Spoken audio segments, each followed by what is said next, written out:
Hi there, Ranger. The frightened Doberman suddenly lifted his head. For 3 weeks, the Navy canine had refused to let anyone near him. Handlers couldn't touch him. Veterinarians couldn't examine him without sedation. Even the sound of footsteps outside his kennel sent him retreating into the corner. But when Emily Carter walked into the shelter, everything changed. Ranger stared at her. Emily stared back. Then the Doberman slowly stood. One of the handlers whispered, "That's impossible." Ranger took one cautious step toward her, then another. Emily lowered herself to the floor. "Hey, Ranger." The Doberman pressed his nose against the kennel door. She reached toward him. He didn't growl. He didn't retreat. Instead, he pushed his muzzle into her hand. Emily's eyes immediately filled with tears. "Ranger." The senior Navy officer behind her stepped closer. "You know this dog?" Emily shook her head. "No." "Then how does he know you?" She looked at Ranger. "I don't know." The officer glanced toward the handlers. Nobody had ever seen Ranger behave this way.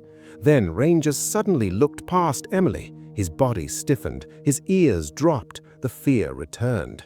Emily followed his gaze. A Navy canine handler was standing across the room. Ranger immediately moved behind her. Emily whispered, "Who is he?" The senior officer didn't answer. Instead, he looked at Ranger, then at Emily, and his expression changed. Because this wasn't simply a frightened dog recognizing a familiar face. Ranger was reacting to something from his past, something connected to the woman standing in front of him. And Emily was beginning to feel it too. A faint memory, a military base, a younger Ranger, a man laughing beside him, Daniel. The name suddenly hit him like a physical blow. If you want to know why this frightened Navy canine remembered Emily when everyone else had failed to reach him, stay with the story. And if you enjoy emotional military canine stories, subscribe, because the reason Ranger recognized her was tied to a promise made years earlier. Emily looked back at the Doberman. "Ranger." The Doberman pressed himself against the kennel door, and Emily whispered something that made the senior officer turn sharply. "I've met him before." She didn't know when, she didn't know how, but Ranger knew, and somehow he had been waiting for her. Emily remained crouched beside Ranger's kennel. The Doberman kept his muzzle pressed against her hand. The senior Navy officer watched carefully. "You said you've met him before." Emily nodded slowly. "I think so." "You think so?" "I don't remember the shelter, I don't remember his handler, but I remember a military medical tent." The officer's expression changed. "When?" "About 3 years ago." "Do you remember the handler?"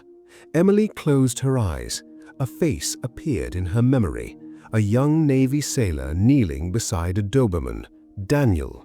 He was called Daniel Hayes. The officer went silent. That was Ranger's handler. Emily looked at him.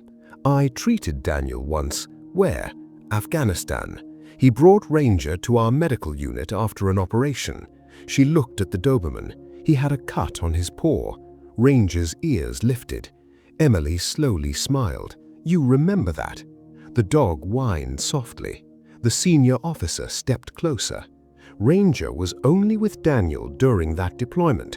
How could he remember you after 3 years?" Emily shook her head. "I don't know." But then another memory surfaced. Daniel sitting beside Ranger, Emily kneeling in front of the dog. She had offered him a piece of dried meat from her medical bag. Daniel had laughed. "He doesn't trust strangers." Emily remembered answering, "Then I guess I'll have to stop being a stranger." The memory disappeared. Emily's eyes filled with tears. "I said that to him." The officer looked at Ranger. The Doberman was still watching her. "That explains the recognition," he said quietly. Emily nodded, but not the fear. Ranger suddenly turned toward the far side of the shelter. A Navy handler had entered, Sergeant Miller. The Doberman immediately backed away from the kennel door. His body trembled. Emily stood. "That's him." Miller looked at Ranger. "What's wrong with him?" "You were Daniel's replacement handler." Miller nodded. "For a while." "For how long?" "About 6 months." Ranger began growling. Miller's expression tightened. "He wasn't like this when I first took over." Emily looked at him. "What happened?" "Daniel died." "That doesn't explain Ranger." Miller looked away. "After Daniel's death, Ranger stopped responding to commands." "Why?" "We don't know." Emily stepped closer. "You do." Miller looked at her. "I don't." Ranger suddenly scratched at the floor, once, twice, then harder.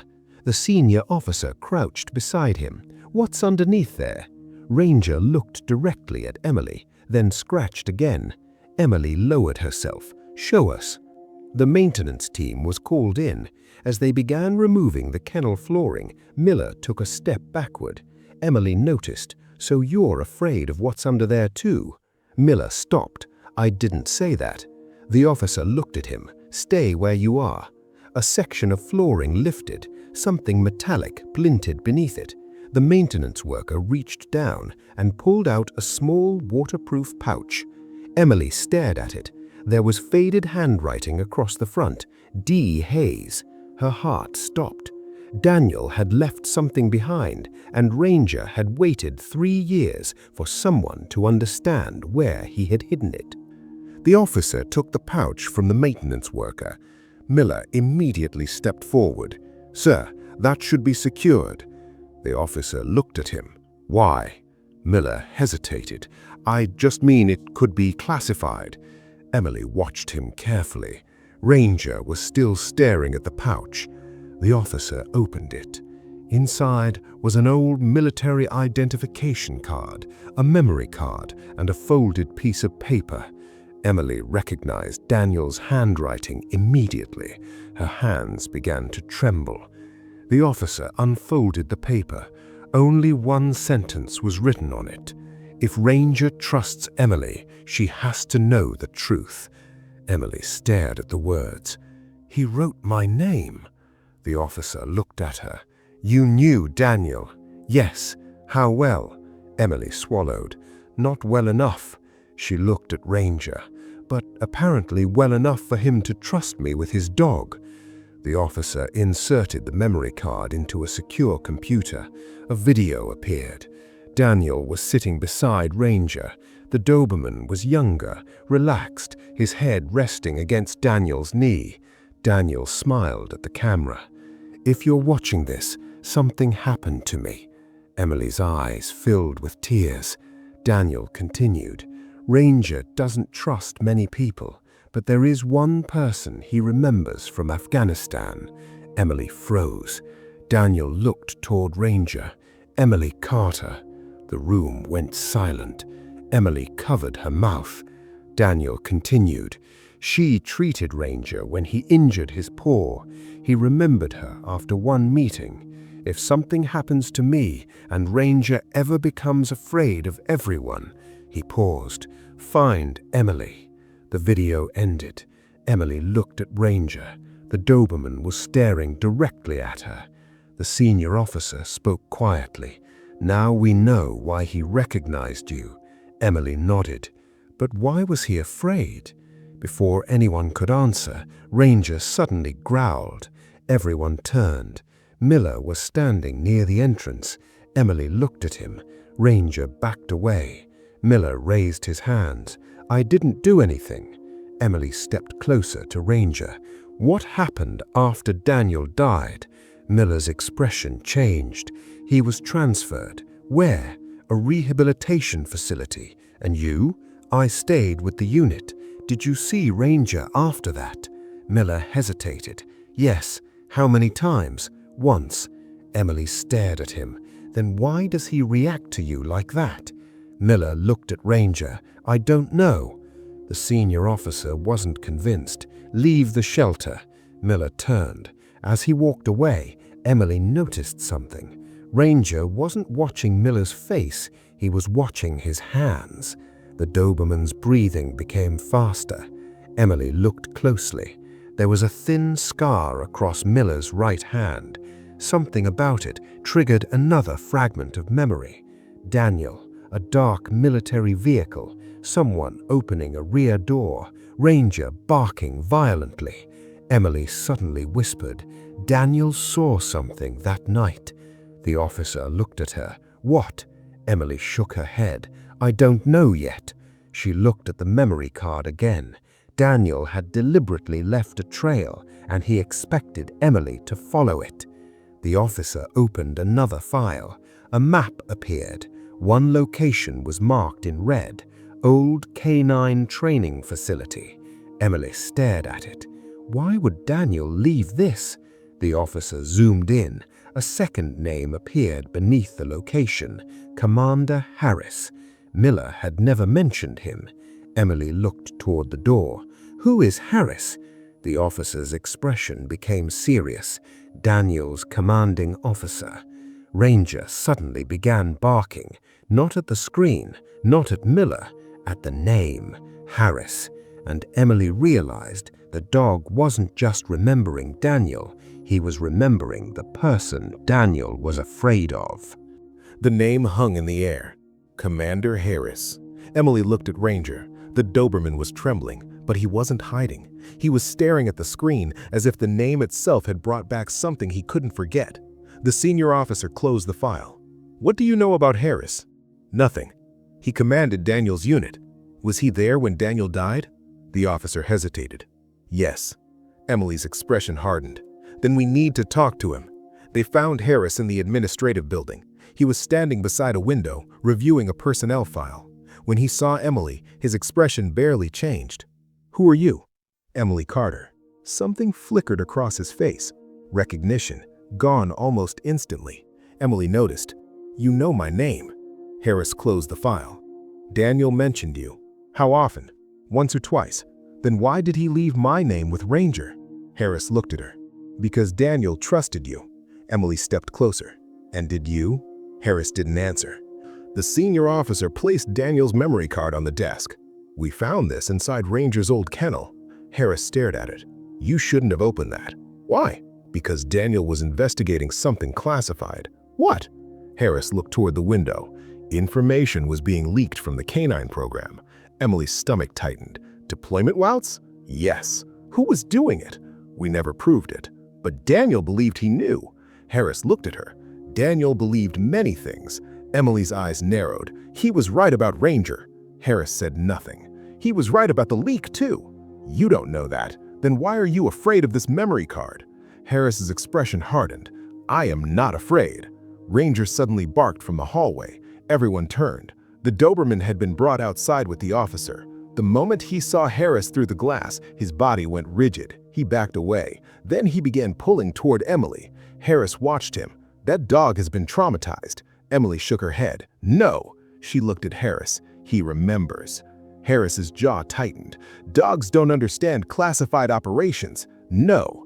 Emily stepped closer to the glass. "But they remember who hurt them."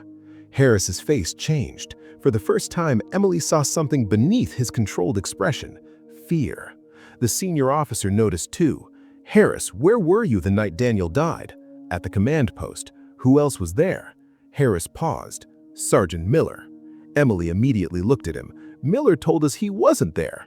Harris stared at her. "He lied." "Why?" "Because Daniel ordered him to." Emily frowned. "Why would Daniel order him to lie?" Harris didn't answer. Then the senior officer's radio crackled. "Sir, we've got a problem." "What?" "Miller is gone." Emily's heart dropped. Harris looked at the window, then toward Ranger. The Doberman was still staring at him. Harris quietly said, "Daniel wasn't killed because of the leak." "Then why?" Harris looked directly at her. "Because he found out who was behind it." "Who?" Harris didn't answer. Instead, he reached into his desk and pulled out an old photograph. Daniel stood beside Ranger. Miller was behind them, and Harris was standing several feet away. Emily looked at the photograph. Something was wrong. Daniel wasn't looking at the camera. He was looking at someone outside the frame. Someone wearing a canine transport uniform. Emily looked at Harris. "Who is that?" Harris's voice dropped. "The person Daniel was trying to expose." Then Ranger suddenly began barking again. Emily turned. The Doberman was staring at the photograph, and this time, he wasn't looking at Daniel. He was looking at the man in the background. The man in the photograph wore a canine transport uniform. Emily stared at him. "Who is he?" Harris didn't answer. The senior officer took the photograph. "Name." Harris finally spoke. "Victor Cole." Emily looked at Ranger. The Doberman was still staring at the photograph. "Why does Ranger remember him?" Harris lowered his voice. "Because Cole was there the night Daniel died." Emily's face hardened. "What happened?" Harris took a breath. Daniel discovered that retired military canines were being illegally transferred and that deployment information was being sold through the same network. "And Cole was involved?" "Yes." "Then why wasn't he arrested?" "Because Daniel never got the evidence out." "Except he did." Harris nodded. "He hid it." "Where?" "In the one place he knew nobody would search." Emily looked toward Ranger. "The kennel." Harris nodded. Daniel knew Ranger would remember where he hid it. Emily's eyes filled with tears. "He trusted the dog." "And he trusted you." Emily looked at Harris. "Why?" "Because Daniel knew Ranger remembered you." The pieces finally connected. Emily had met Ranger years earlier. She had treated his injured paw. She had earned his trust. Daniel knew that memory would survive even if everything else was taken away. But Emily wasn't finished. "Where is Victor Cole now?" Harris looked toward the door. "Gone." The officer's radio crackled. "We found Miller." Emily turned. "Where?" "At the old canine training facility." Harris's face changed. "That's where Cole kept the records." Emily immediately looked at Ranger. The Doberman was already standing. He was staring toward the exit. The senior officer understood. "Ranger knows." Emily nodded. "Take him." They drove to the abandoned training facility. Inside, Ranger moved through the corridors with his nose low to the ground. He stopped outside a locked storage room, then looked at Emily. She opened the door. Inside were dozens of military canine files, transfer records, medical documents, deployment schedules, and photographs. Emily picked one up. Ranger stood beside her. The photograph showed Victor Cole loading a military canine into an unmarked vehicle. Daniel had been standing in the background. She turned it over. A date. 3 years earlier, the same night Daniel died. Then Miller appeared in the doorway. His hands were raised. "I didn't kill Daniel." Emily looked at him.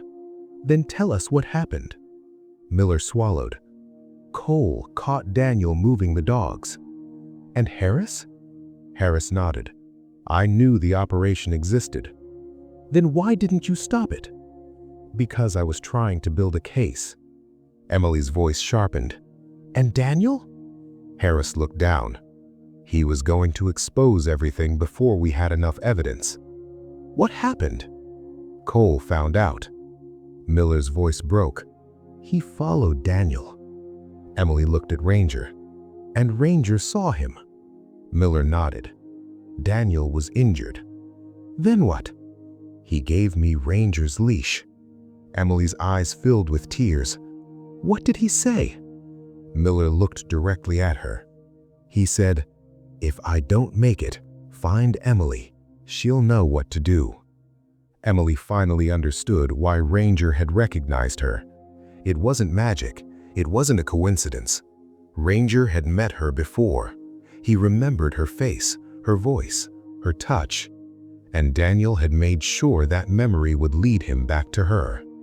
Suddenly, Ranger walked over to Emily. He pressed his head against her hand. Emily knelt. "I remember you now." Ranger quietly whined. Then the facility doors slammed shut. Everyone turned. Victor Cole stood at the far end of the building, and in his hand was a gun.